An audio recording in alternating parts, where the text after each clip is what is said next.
नाज़रीन अस्सलाम वालेकुम। Practice and procedure act ordinance को सुप्रीम कोर्ट के अंदर चैलेंज किया जा चुका है। इसके साथ ही इसको नाज़रीन अस्सलाम वालेकुम। Practice and procedure act ordinance को सुप्रीम कोर्ट के अंदर चैलेंज किया जा चुका है। इसके साथ ही इसको लाहौर हाई कोर्ट के अंदर भी चैलेंज कर दिया गया है और अब फाइज ईसा के लिए बहुत बड़ी मुश्किलात का आगाज होने जा रहा है और इसका चैलेंज हो जाना नाज़रीन हुकूमत के लिए बहुत बड़ी खतरे की घंटी है। और इसके ऊपर मंसूर अली शाह जो है उनका रद्द-ए-अमल आ चुका है, मुनीब अख्तर का रद्द-ए-अमल आ चुका है। नाज़रीन चीज़ें बहुत ज़्यादा टेंस होने जा रही हैं, रिफ्ट जो है वो हमें बढ़ती हुई दिखाई दे रही है, जजेस के दरमियान तनाव बढ़ता हुआ दिखाई दे रहा है। इन तमाम तर मामलों के ऊपर बात करेंगे और भी कुछ अहम खबरें अपने आज के इस व्लॉग में शामिल करेंगे।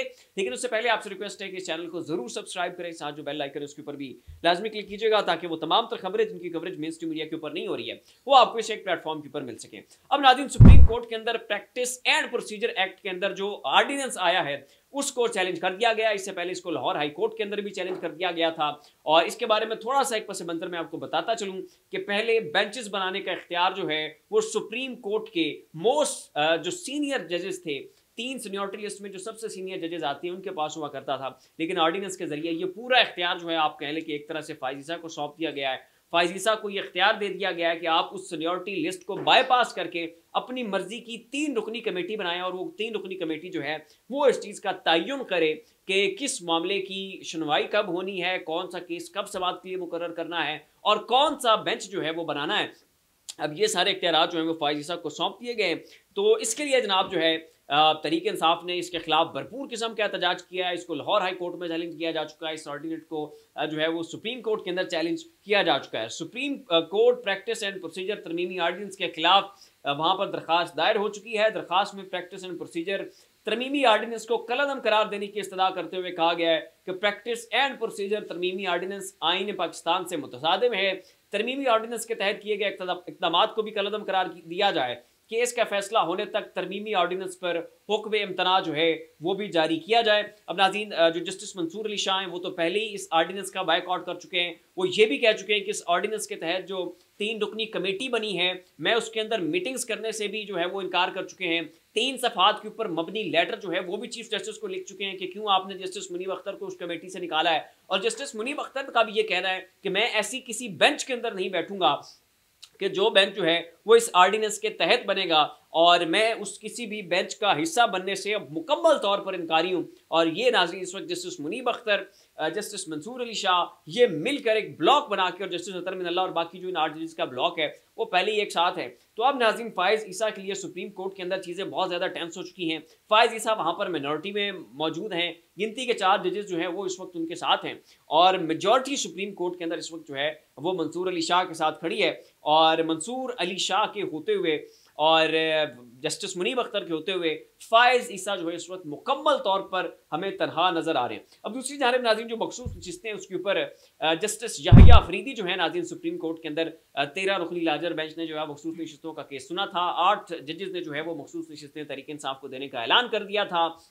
उसके बाद जो है इसके ऊपर तफसीली फैसला जो है वो भी जारी हो चुका है। तहरीक इंसाफ को सियासी जमात भी डिक्लेयर किया जा चुका है। तहरीक इंसाफ को के बारे में ये भी कहा जा चुका है कि जो तहरीक इंसाफ से इलेक्शन सिंबल छीना गया था, ये तहरीक इंसाफ के साथ ज्यादती हुई थी, तहरीक इंसाफ के साथ जुल्म हुआ था। वो डिटेल्ड जजमेंट जो है नाज़रीन इसके ऊपर मैं पहले तफसीली बात कर चुका हूँ, एक छोटा सा कॉन्टेक्स्ट मैंने आपको दे दिया है। अब नाज़रीन जस्टिस याहिया अफरीदी जो है उन्होंने भी तहरीक इंसाफ को मखसूस नशिस्तें देने का ऐलान कर दिया है और इसके ऊपर उन्होंने 26 सफ़ात के ऊपर मबनी अपना एक इजाफी नोट लिखा है। सुप्रीम कोर्ट की जानिब से मखसूस नशिस्तों के केस के तफसीली फैसले के बाद जस्टिस याहिया अफरीदी का इजाफी नोट जारी हो चुका है। 26 सफ़ात पर मुश्तमिल ये इजाफी नोट है। जस्टिस याहिया अफरीदी ने लिखा है कि मखसूस नशिस्तों की अहल सुन्नी इत्तेहाद कौंसिल नहीं बल्कि पाकिस्तान तहरीक इंसाफ है।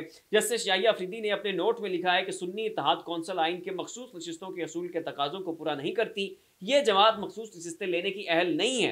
ताहम तहरीक इंसाफ को ये सारी की सारी मखसूस नशिस्तें जानी चाहिए। तहरीक इंसाफ इसकी अहल है, तहरीक इंसाफ का ये हक है और हर सूरत जो है ये हक तहरीक इंसाफ को ट्रांसफ़र होना चाहिए। ये नाज़रीन कहना था जस्टिस याहिया अफरीदी का। अब नाज़रीन, जहाँ तक तौसीह देने का मामला है तो इमरान खान साहब का ये कहना है कि ये तौसीह जो है वो सिर्फ और सिर्फ फाइज ईसा को नहीं दी जाएगी।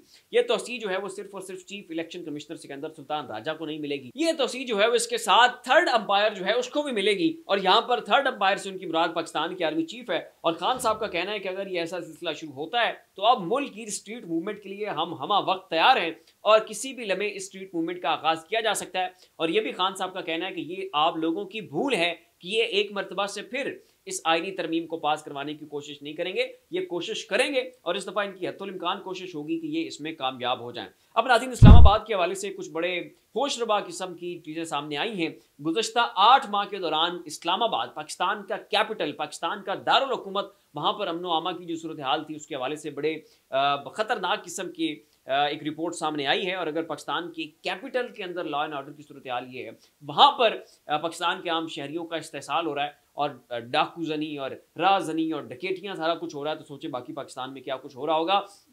वफाकी दारुल हुकूमत में डाकुओं ने अपना राज कायम कर रखा है। रवां साल के 8 माह में 150 से ज़ायद अफराद दारुल हुकूमत में मारे गए। सिर्फ 8 माह के अंदर डकैती वगैरह के इन केसेस में 150 से ज़ायद अफराद जो हैं वो इस्लामाबाद के अंदर मारे जा चुके हैं। तफसीलात के मुताबिक वफाकी दारुल हुकूमत में जराइम की शर्ह बेकाबू हो चुकी है। पुलिस की एक रिपोर्ट में जराइम की शर्ह में इजाफे और पुलिस की नाकामी का एतराफ़ सामने आ चुका है। रिपोर्ट के मुताबिक रवां माली साल के इब्तदाई 8 माह में टोटल 171 लोग जो है उनको मौत के घाट उतारा गया है। इस्लामाबाद में डकैती, चोरी और राजनी की 3000 से भी ज़ायद वारदातें हो चुकी हैं। इन वारदातों में मुज़ाहमत के दौरान कई शहरी जो है वो शहीद हो चुके हैं। तो ये आलम है आपके कैपिटल का, ये आलम है आपके दारुल हुकूमत का, जहाँ पर आपके फॉरेन एम्बेसडर बैठे हुए हैं, जहाँ पर बैरून मुल्क की सारी एम्बेसीज वहाँ पर है, आपका पार्लियामेंट वहाँ पर है, आपका सुप्रीम कोर्ट वहाँ पर है, आपके हाई कोर्ट वहाँ पर है। मतलब आपकी इस पूरे पाकिस्तान का जो सबसे प्राइम सिटी माना जाता है, जिसे सबसे पुरअमन शहर माना जाता है, वो इस्लामाबाद है। और इस्लामाबाद की ये सूरत हाल है तो बाकी पाकिस्तान का अंदाज़ा आप खुद लगा लीजिएगा। फिलहाल नाज़रीन, इतनी ऐसी मज़ीद लम्हा ब लम्हा अपडेट्स के लिए हमारे चैनल साहब सब्सक्राइब कर लें। शुक्रिया।